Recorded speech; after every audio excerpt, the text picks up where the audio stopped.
Hey guys, Jay here, and today is a bit of a deja vu moment for me. Deja vu back to when I had the 1528 towers in here. To put it simply, the 1610 towers are a more compact solution to the gigantic 1528 towers. Even for my room, the 1610 towers are much more suitable as it's very similar to the size of the 1723 THX towers. The 1528 towers, as great as they were, like I mentioned in my video, it was just way too big even for my room. And the deja vu doesn't end there. The 1610 towers certainly did shrink in its size from the 1528 series, but it certainly didn't shrink in its authoritative muscular bass extension or that dynamic punch. And I'm sure that if you put both the 1610 and the 1528 towers in a much larger room, I am sure the 1528 towers may extend lower and have more dynamic headroom to play around with. However, in a small to medium-sized room like mine, well, the dynamic capability that I heard is about the same. The 1610 essentially delivers the same perceived dynamic and bass extension as the 1528 towers in a small to medium-sized room. And for many of us, this is a blessing because most of us have living family spaces like living rooms, bedroom systems, or small entertainment dedicated areas that we can play around with, and not necessarily a huge basement area that's dedicated to a home theater or listening space. So for those applications, the 1610s bring something to the table even the 1528s do not. The three 8-inch aluminum drivers per side on the speakers along with the bottom tuned port creates bass, heft, and presence that I only felt from really big speakers from the competition, for example like the Sonos Faber Aida or the Wilson Alexia. Now just to be clear, I am not saying that the 1610 towers are able to go head to head with these gigantic, really expensive flagship level loudspeakers from the competition in a large size room. In terms of headroom dynamics, the bigger size speakers are going to be able to just dig lower and play louder. However, bring the 1610 towers to a reasonable size room in a small to medium sized environment, most living spaces, offices, bedroom systems, or even small dedicated room like mine, and they are tuned not for only flagship bass performance, but flagship dynamic experience. But what do I exactly mean by flagship level bass performance and dynamics? Well, there are a few things that I noticed that only pertains to flagship level big loudspeakers. One, well, they tend to be big. Quite frankly, the size does matter in this case. It's not just about the number and how low it extends on paper. No matter how expensive or how low the specs are on paper, I have never experienced a loudspeaker that was small, that was able to have the scale and the dynamics and the effortless true sub-bass extension in a full range system in a big loudspeaker. Just night and day difference when it comes to a small speaker that's able to dig low versus a truly big loudspeaker that is a big sound source. There's just no comparison in the heft and scale a bigger loudspeaker brings to the table. So whether it be the Sonos Faber's Homage series or Wilson Audio's flagship series, or even the famous flagship B&W Focal and Magical speakers, which I have extensive experience with all of them since I've heard them at numerous shows and dealer rooms and so on, and even in my room, sometimes there's just no replacement for displacement. And almost always, the bigger speaker has more scale and more dynamics effortlessly.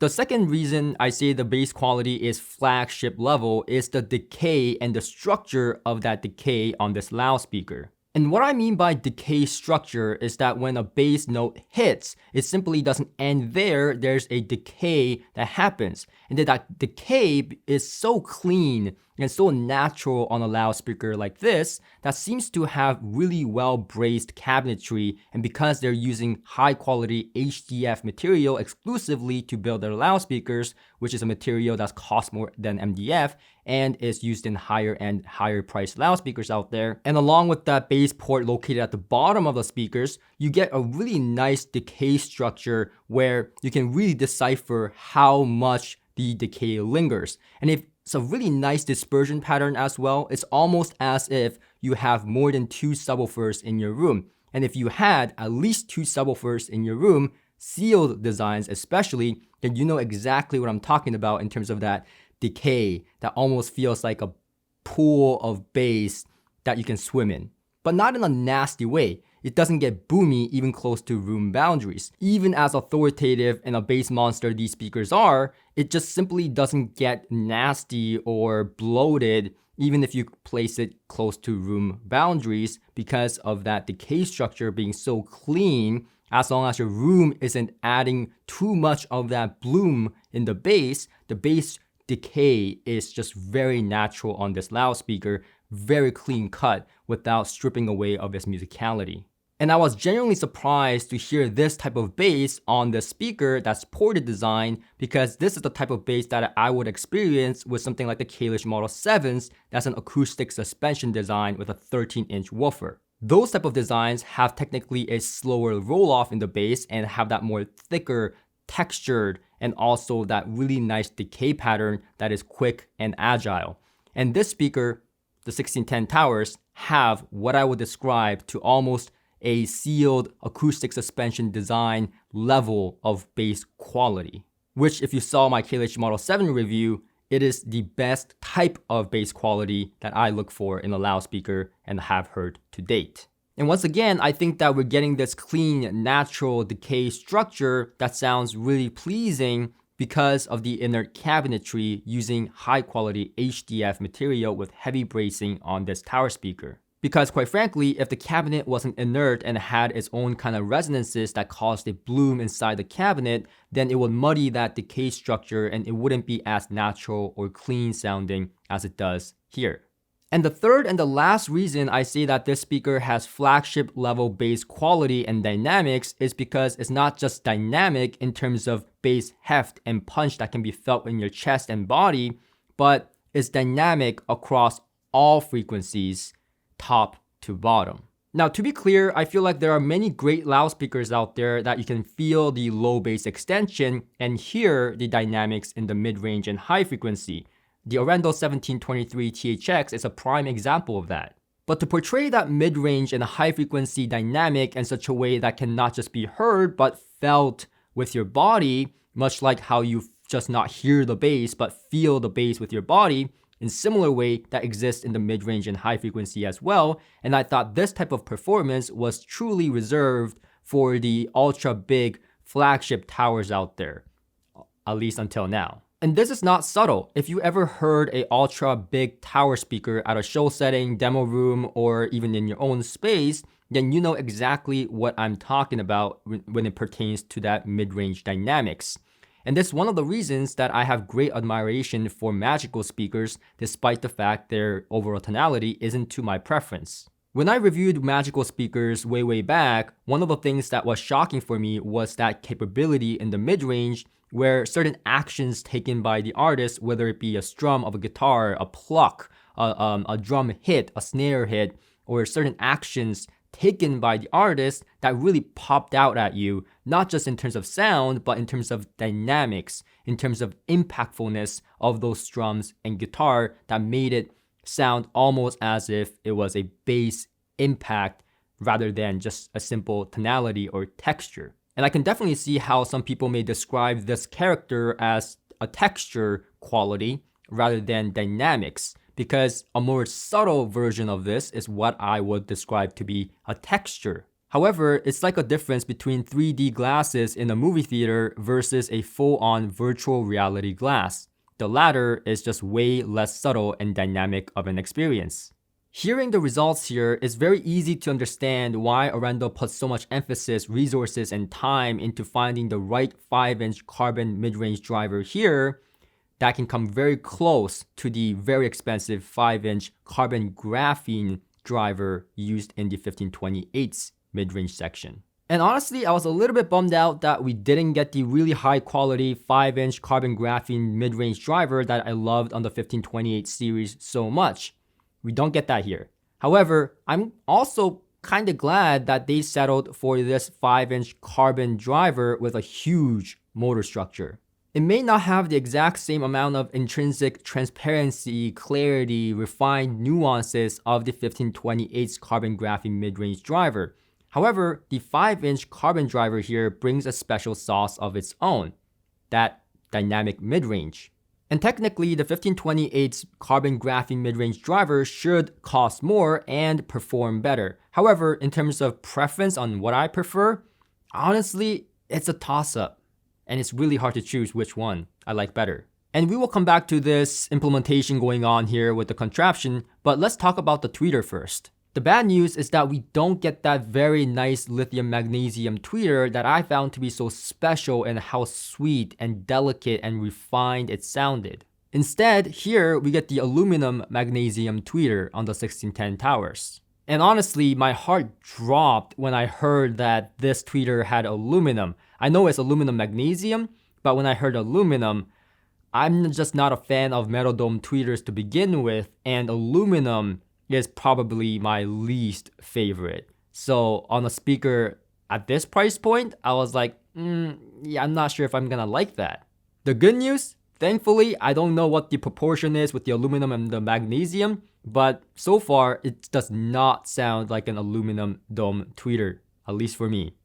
Thank God.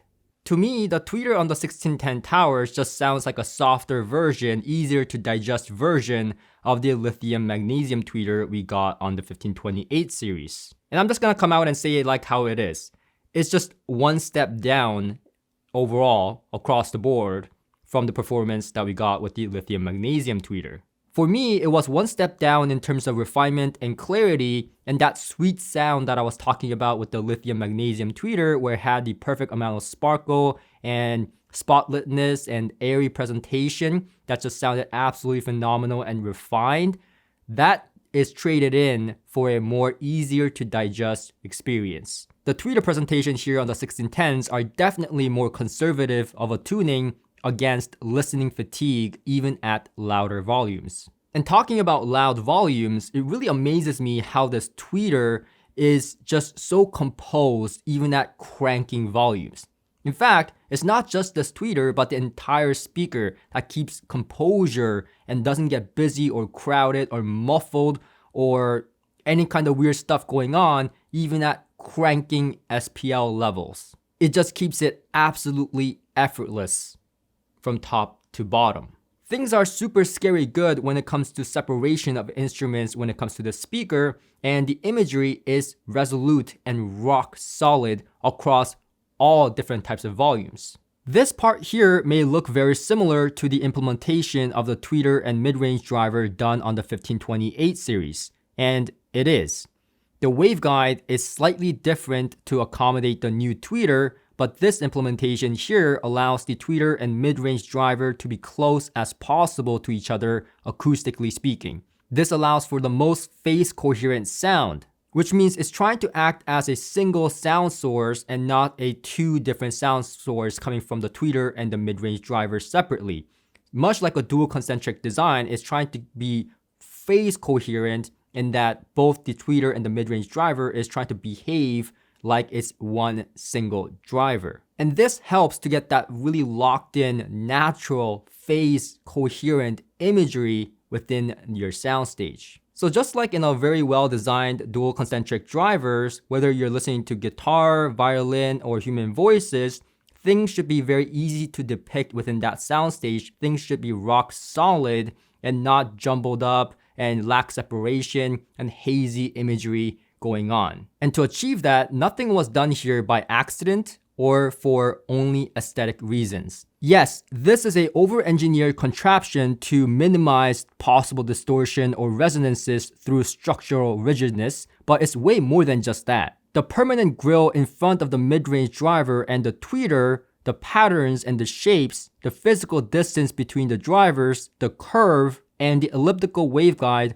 all work in unison to create the ideal dispersion pattern, directivity, smooth frequency response, and off-axis and phase coherency. In other words, this isn't just heavily engineered to bring you colorless, neutral, mid-range, and treble presentation, but over-engineered to strategically place those favorite bands and artists of yours in your room most vividly and realistically and naturally and effortlessly as possible. And they have the measurements to prove it. I have the measurements here that was submitted to me by Arendal, and I won't bore you with all the details, but it was taken with a state-of-the-art Clipple machine, and across the frequency range is about 2.5 dB plus minus. I'll link to these measurements for you to check out in the link description below. Now, the second thing that contributes to that phase coherency across different volume levels is the front baffle that is nearly 2-inch thick. The nearly 2-inch thick front baffle is made in a painstaking process to glue and sandwich thin layers of HDF to make this front curve happen. We actually saw this on the 1528 series of speakers as well. And while it's not a separate protruding front baffle like the 1528 series, we get the very same benefits here with the front baffle, since it's simply just integrated into the rest of the cabinet here. And the goal of doing this here is to allow for the most cohesive, coherent sound where all the driver is working in unison and arriving to the listening position at the exact same time.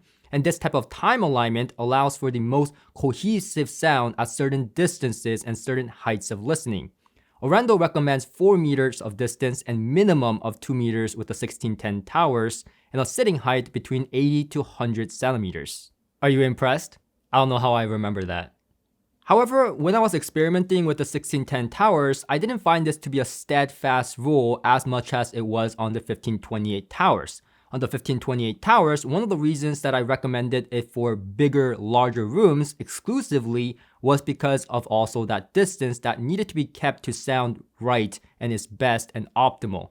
With the 1610 towers, I find that about 2 meter distance is just as good as even 4 meter distance. But if you are able to accommodate 4 meter distance away and a sitting height of 80 to 100 centimeters, you are in for a treat. It's so cohesive that it almost feels like you have a triple concentric, tri-concentric driver going on, where all the sound source is coming at you from a phase coherent, cohesive manner into a single listening position. And yes, if you do move away from that spot, you do lose that magic, so to speak. But in that 4 meter distance away, in that sweet spot, absolutely incredible. Like I said, it's not the most critical thing for enjoyment with these speakers, but for the absolute optimal phase coherent sound you will ever hear, if you can accommodate it, it's just an absolute crazy type of cohesion. It's so cohesive that these gigantic loudspeakers just simply disappear in my room. The sound doesn't even seem like it's coming from the speakers at all. Talking about disappearing, the soundstage on the 1610 towers largely fixes the issues that I had with the soundstage presentation on the 1723 THX loudspeakers. If you remember back to that review, one of the things that I criticized was the soundstage capability of the 1723 towers, and I found that the soundstage was a bit too narrow for my liking. Well, on the 1610 towers, it is a whole ass different story. Sorry for the language, but it truly is. It's wide, deep, holographic, and you don't get a 2D wall of sound, but a 3-dimensional layered soundstage front to back that is truly impressive for a tower this size. It just simply disappears, especially at that 4 meter distance or even at 2 meters. It just simply disappears like a mini monitor would. It is scary kind of effect. And it just leaves you with this really wide, deep, enveloping, 3-dimensional layered soundstage front to back.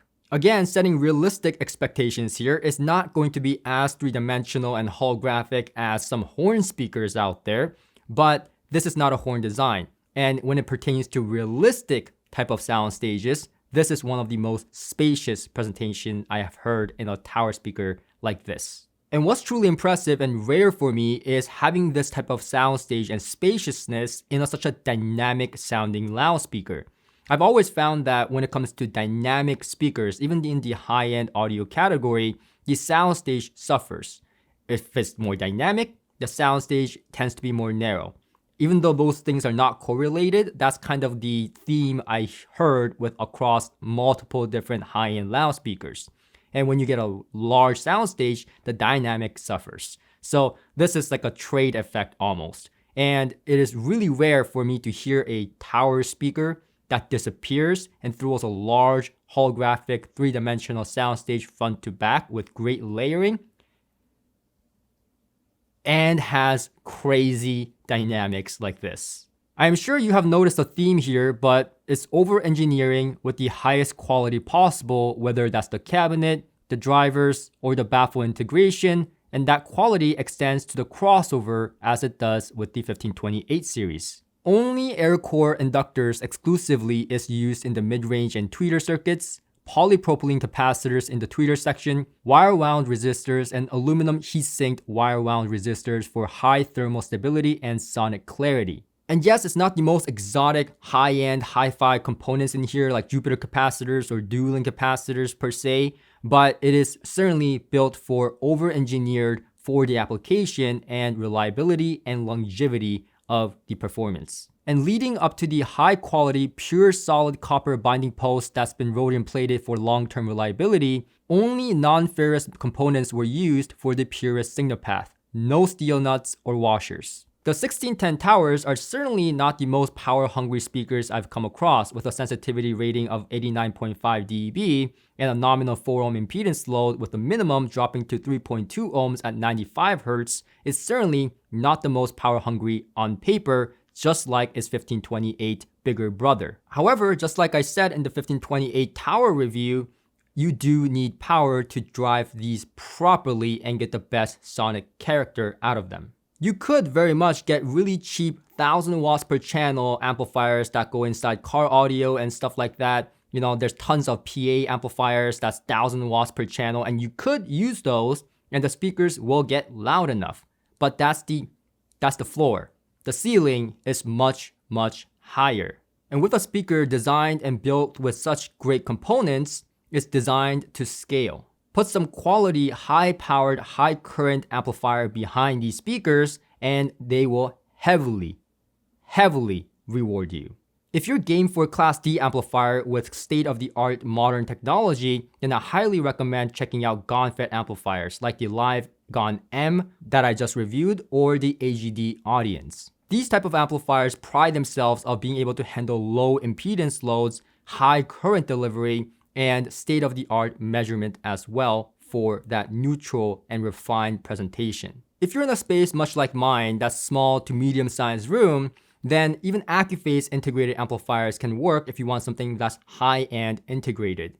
Accuphase E700 as well as the E3000 is a perfect match. And although on paper, the power rating may not feel like it can drive these speakers, but thanks to the robust power supply of Accuphase amplifiers, as well as their ability to handle low impedance loads and deliver high current, it's able to drive these 1610 towers to rocking levels with finesse and grip and dynamics that is just sublime. However, if you're more budget conscious and you're looking for something that matches more to the price category of this speaker, and you want really good maximum performance, then all-in-ones like the Hagel all-in-one integrated amplifiers, really all of them would work, and you get kind of what you pay for because you get more higher current, better damping factor, and more power as you go up the line. And also something like the Vincent SV237 Mark II that I reviewed way back is a very good match with something like this. And that integrated amplifier also has tone controls that can adjust the bass and treble to your liking. And those tone controls work very well, targeting very specific gray areas to be tuned in your room. So they can really assist you if you have a troublesome room. So again, I think all these are just really good pairings with the 1610 towers. And although they're not really that finicky in terms of, again, matching with amplifiers and sounding great, they can sound really great with even Emotiva amplifiers, Galleon, you name it. I've tried them all and they all sound great. However, it's important to have high power, high current, and if you underpower these, you cannot expect to have that really nice decay. You cannot expect to have all the descriptions that I described in this video. Especially when it comes to that bass, I've heard some people say it's slow and sloppy, which cannot be further from the truth, and that's a dead giveaway that you're heavily underpowering these or not giving the quality gear that this speaker deserves. Absolute overkill, but I've been running these with the MTRS and with my Galleon Navy tube preamplifier, and it's absolutely sublime. That Navy tube preamplifier that has Jupiter capacitors in it and Clarity audio capacitors out the wazoo brings this incredible soundstage and holographicness and a high-end tube sound that is just incredibly holographic in that mid-range. And the EMM Labs MTRS is an absolute overkill, but that current delivery and the ability to handle down to even 1 ohm of impedance This is just an absolute monster and a pinnacle in how these speakers can sound. The dynamics are just out of this world. Lastly, let's talk about value. I saw a lot of people complain about the price of the 1528 series, especially when I reviewed the 1528 towers. And I was genuinely surprised. And I get it. I get the sentiment that these speakers are not exactly inexpensive. I get that. But you have to put everything into context. Just because something is priced high doesn't mean that they're overpriced. And from where I stand in the grand scheme of the market, there are so many expensive high-end speakers out there that cost $100,000, $200,000 that you are essentially getting with the 1610 towers. Maybe not all of it, but a lot of it for a fraction of the price. Now, I'm not refuting the fact that the 1528 towers are a lot of money. That's a fact. But put it into perspective and the value proposition quickly changes. For the same amount of money, we have the Sonos Faber Electa Amateur 3, which are one of my favorite speakers of all time. And to be fair, you do get that speaker for a whole different reason as to why you would get the 1528 towers. But there is no question, not a question, that you're getting a lot more performance, a lot more speaker for the similar amount of money. And the 1610 towers are even less than that, less pricey than that. Similar price point as the Rosso Ferrantino Arendal 20 speakers I reviewed. Which again, the Arendal 20s have that mid-range and high-frequency tonality going for it, that high-end type of sound and great layering that is next level even compared to these speakers in terms of layering. However, there is no question once again that you are getting a more full-range speaker that has bass and dynamic capabilities that Arendals can only hope to dream of for the similar amount of money. And some people put out there that as great of a value as Arendal speakers are, you're not getting the dealership white glove service.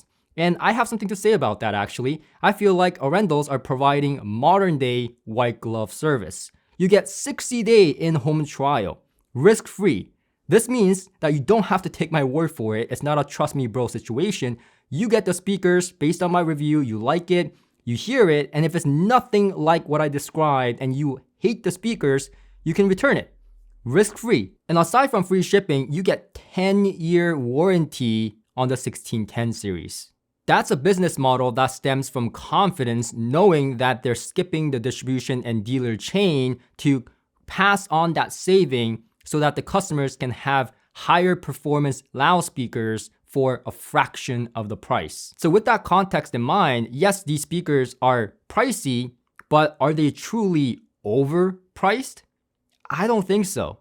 And if you have something to say about that, let me know in the comment section which speaker at this price point is able to compete with these loudspeakers, and I will be happy to check them out. And that, my friends, brings to the question, is something going to be changed in my reference recommendation list on my Patreon page? And on this price category, we have some heavy hitters. We have the Kalish Model 7s, which I deemed to have one of the best bass characteristics because of that 13-inch acoustic suspension design, just bass to die for. So that's going to be a hard choice. And then we have the Platimons, which have been really my favorite speaker for the last 3 years. And it brings in transparency and that clarity that even these Arendals and the Kalish Model 7s do not come near the transparency of those loudspeakers. So which is it? Which is going to be replaced by the 1610 towers? And that's going to be the Platimons, unfortunately. And that may come across as a surprise to you. And if I didn't set my own rules to have only 2 speakers per category, I would have 3 in this category. That's just how good each and every speaker is on this list. However, I do have to say, for the money, the Platimons fall a little bit short in terms of what it gives in terms of dynamics compared to big towers like the 1610s or the Kalish Model 7s. That's more of a full range sound from top to bottom. While the Platimons are going to be the most clear and transparent, and that transparency is to die for, and I'm certainly not selling the Platimons anytime soon, is a very specific sound that some people will love, like me, and some will just not be in for because it's transparent and detailed and it can come across the wrong way and requires careful setup instructions. So For me, as an all-rounder, for the money, the best value has to be the 1610 towers and the KH Model 7s that remain on this list. So I hope that explanation makes sense for you and why I'm removing the Platimons in place of the 1610 towers here. But yeah, these are going to be one of my main speakers that I rock and compare in this price category for anything that comes in at this price point. So we have some really heavy hitters in this price category, and I'm really afraid for the next speaker being reviewed in this price category. So yeah, I hope this video was helpful and entertaining, and if you have any questions or comments, let me know in the comment section. I'll answer each one. All I ask is that you click that like button on this video and subscribe, and I'll see you guys on my next one. Until next time.